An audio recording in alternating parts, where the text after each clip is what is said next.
Olá pessoal, bom dia, tudo bem com vocês? Hoje a gente vai falar um pouquinho sobre o relatório da Exfinance, que foi publicado ontem com os dados de sinistralidade do segundo trimestre de 2021. E chama a atenção muito o aumento expressivo da sinistralidade. A gente teve uma queda da sinistralidade em 20% para 70% em 2020 e no segundo trimestre de 2021 a gente tem uma sinistralidade de 78,64 geral no mercado. Esse número ele pode tender a piorar porque ele está mostrando um crescimento da evolução da sinistralidade no mercado. Ou seja, os custos assistenciais estão subindo muito em relação à receita. Então a gente tem que validar muito bem esse cenário e estar preparado para ele, porque não é um cenário ideal. Em 2016 a sinistralidade era 79,86. Ela veio caindo com a melhoria das tecnologias, mas ela já voltou a subir novamente. Tudo bem, tem um cenário da pandemia, os altos custos hospitalares, de diárias e UTI. Isso tudo a gente tem que considerar também nesse cálculo. Mas é pior cenário possível para uma operação de saúde ser sustentável, né? O ideal é que se tenha uma sinistralidade na faixa de 65, 72%, né?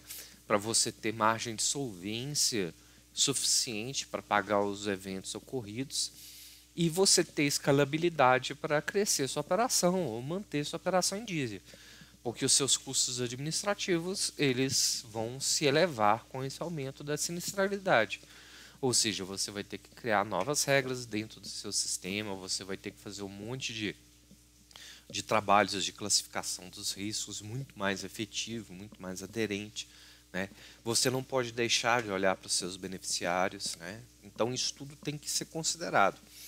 E uma coisa que me chamou a atenção foi que o pior resultado, né, de sinistralidade, de variação da sinistralidade, foram nas seguradoras. Ou seja, elas tiveram uma variação de 2020 para 2021 de 23,5% na sinistralidade. Ela cresceu muito. Então ela saiu de um panorama de 68,06 para 91,57. Imagina o que você tem de resultado para isso. Você tem praticamente 8% de margem para sua despesa administrativa. Então a conta não vai fechar. Né? Principalmente se tratando de seguradoras, que o aporte de beneficiários é muito grande e a sua gestão administrativa é extremamente complexa. Né? Você tem repasses de carteira, você tem N pontos de inflexão dentro da sua operação. Então, fora o cumprimento das obrigações mensais da SUSEP, então isso acaba impactando demais dentro do mercado. Então isso acaba, né, mobilizando muito o evento, né, o sinistro. Me chamou a atenção também que o grupo Notre Dame Intermédica teve um aumento de 85,43. Foram 17,9 pontos percentuais de aumento com relação ao mesmo período do ano anterior. O Notre Dame Intermédica ele é uma operadora focada principalmente na sua rede de hospitais e clínicas, né, e laboratórios. Eles não deveriam ter um sinistro crescente desse ponto se a gente for imaginar em termos de gestão, né? Já que eles controlam todos os gastos que estão envolvidos na atividade deles.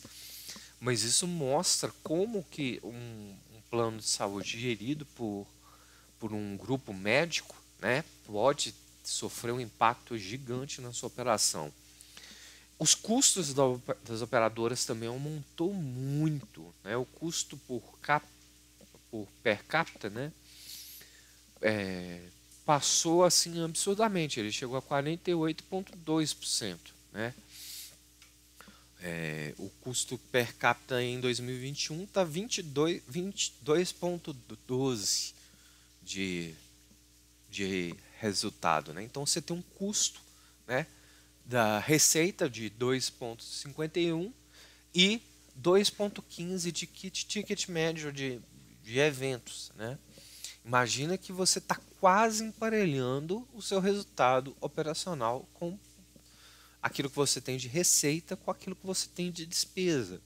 Então a margem de lucro sua estreitou de uma maneira absurda, né? E a gente sabe que isso tende a piorar por causa das demandas reprimidas em saúde. Imagina a gente chegar agora num período pós-pandêmico, né? Agora a gente está entrando na onda dos sintomas gripais e a gente vai entrar agora na época, talvez, né, pós-pandêmica, vivendo uma endemia, né, um surto local, mas a gente vai ter que analisar isso aí, porque a demanda reprimida durante 2020 e 2021 foi muito grande, né? Então isso acaba afetando muito a carteira e a saúde da carteira dessas operadoras, né? Se a gente for pensar em EBITDA, teve uma queda expressiva. Em 2020, o EBITDA é 11,6 e agora está 1,21. Então a margem de custo versus lucro caiu para 1,2. Imagina você sustentar um investimento que é alto, né, para uma margem que estava 11,6 dentro de uma margem aceitável de resultado, para uma margem de 1,2. É um volume absurdamente baixo para garantir resultado, principalmente em sociedades que são dirigidas por acionistas, né? Então você tem um custo assim absurdamente na margem do EBITDA. E a gente viu que nesse estudo a pior operadora nesse cenário foi a Amil, né? O EBITDA por operadora deles chegou a decrescer 15,9. Então eles tiveram um EBITDA negativo, né?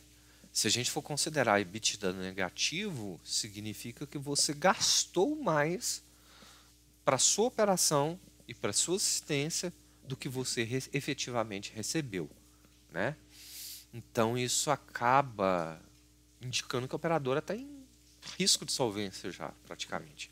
Se esse 15,9 pontos percentuais persistirem agora até o final da apuração do ano de 2022, 2021, a gente vai ter uma margem muito grande de possibilidade da Amil quebrar.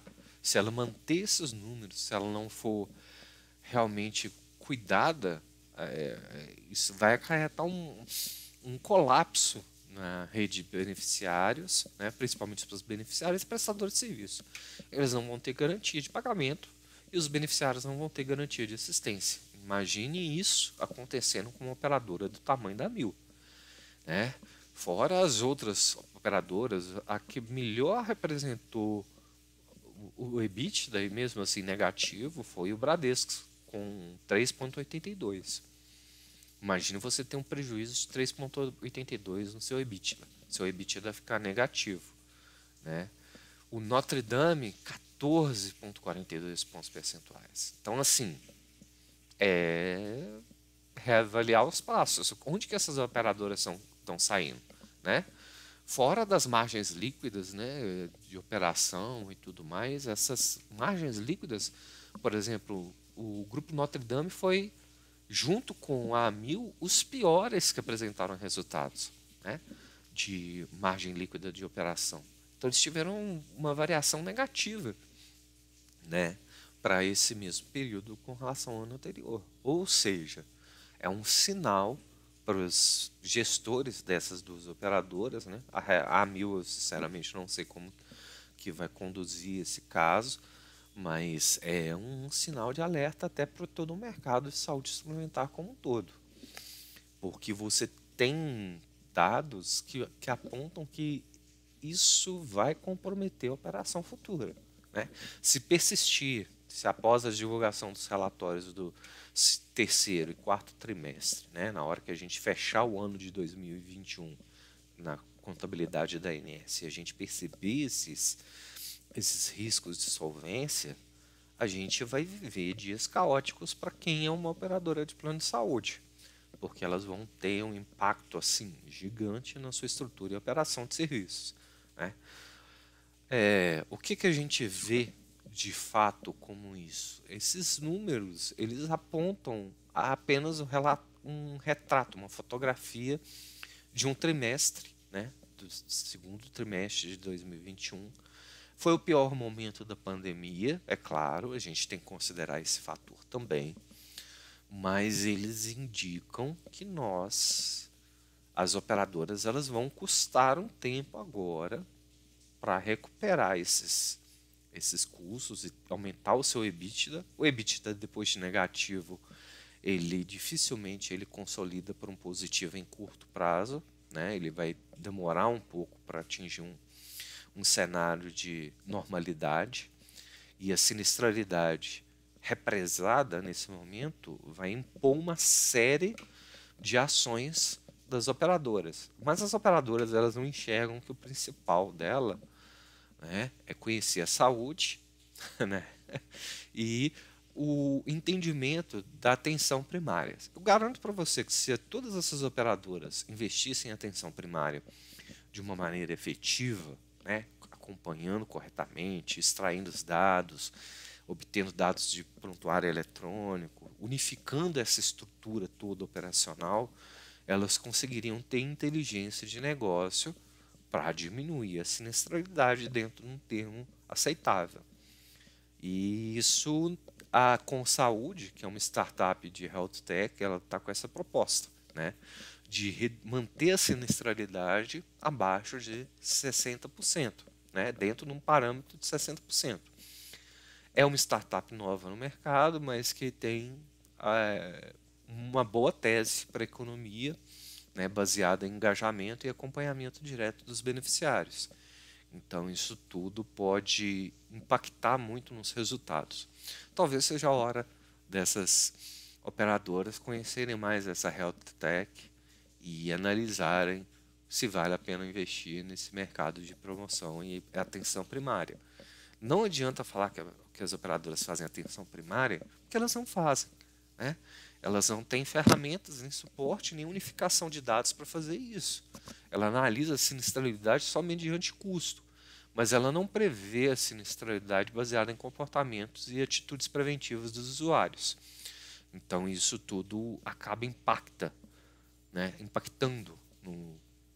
no resultado final dela, e isso vai se comprovar, essa tese vai se comprovar até a apuração dos resultados em março de 2021, até o final do ano de 2021, né? Os resultados devem ser divulgados agora no mês de março das operadoras, quando elas fecham seus balanços contábeis, e a gente realmente vai ter um cenário do que está acontecendo no mercado, né? As operadoras pequenas, elas vão ter que pensar uma maneira mais assertiva de lidar com a atenção primária, para que elas não aumentem seus custos. Simplesmente fazer a gestão de crônicos não resolve mais, né? Você fazer o acompanhamento dos casos crônicos não é a saída mais para nenhuma operadora, apesar deles representarem um percentual grande de custo, mas eles não vão fazer diminuir sua sinistralidade. Até porque o público escolhido para cuidados crônicos é um público muito específico, muito segmentado, e a quantidade de beneficiários é relativamente baixa, né? Mas a grande maioria dos beneficiários, elas não são sequer olhadas, porque você não conhece realmente o custo daquele atendimento para a sua operação, né? Você sabe que ele vai ter um custo ali, mas só que você não sabe o tamanho dele, ou futuro, ou antecipar a diminuição desse custo, ou criar uma ferramenta ou modelos de atenção primária. Infelizmente, as operadoras não têm expertise nisso. mesmo a Notre Dame Intermédica, que lida com saúde, eles focam mais naqueles processos de internação ambulatorial que eles têm. Eles não são especialistas, por exemplo, em atenção primária, né? Eles estão lá acostumados com as despesas hospitalares. E, por exemplo, as seguradoras, igual Bradesco, Rap Vida, Amil, todas elas vão enfrentar cenários muito desastrosos se elas não mudarem a sua mentalidade. Porto Seguro, elas precisam de mudar a sua mentalidade nesse aspecto em curto prazo de tempo. Senão elas vão realmente quebrar, elas vão fracassar enquanto modelo de negócio, né? Elas vão ficar insustentáveis frente aos custos. Né? Esse ano a gente observou uma elevação dos gastos, a desvalorização do dólar, né? Face ao real, tributos, mesmo que existam desencargos por causa da Covid, eles vão voltar a acontecer, então a remuneração vai ser diferenciada. Você está tendo uma demanda maior de médicos, né? Mas só que poucos médicos estão sendo atraídos para o modelo de operadoras. Né? Eles preferem, às vezes, colocar um coworking de consultório no lugar de atender uma operadora. Né? E principalmente esse modelo de remuneração por procedimento. Né? Já passou da hora de discutir esse caso de remuneração por atendimento, porque a gente vê que o resultado é esse, a sinistralidade gigante, e isso vai impactar demais o mercado de saúde suplementar. Isso vai causar um estrago gigante, né? E todo o segmento de saúde suplementar pode virar um SUS, né? Face ao que ele não vai ter dinheiro para investir numa melhoria dos seus atendimentos ou numa cobertura de sinistros, tal qual ele está atualmente. Né? Vamos torcer para esse cenário mudar no terceiro e quarto trimestre. Mas, não querendo ser pessimista, não se recupera essas perdas esse ano.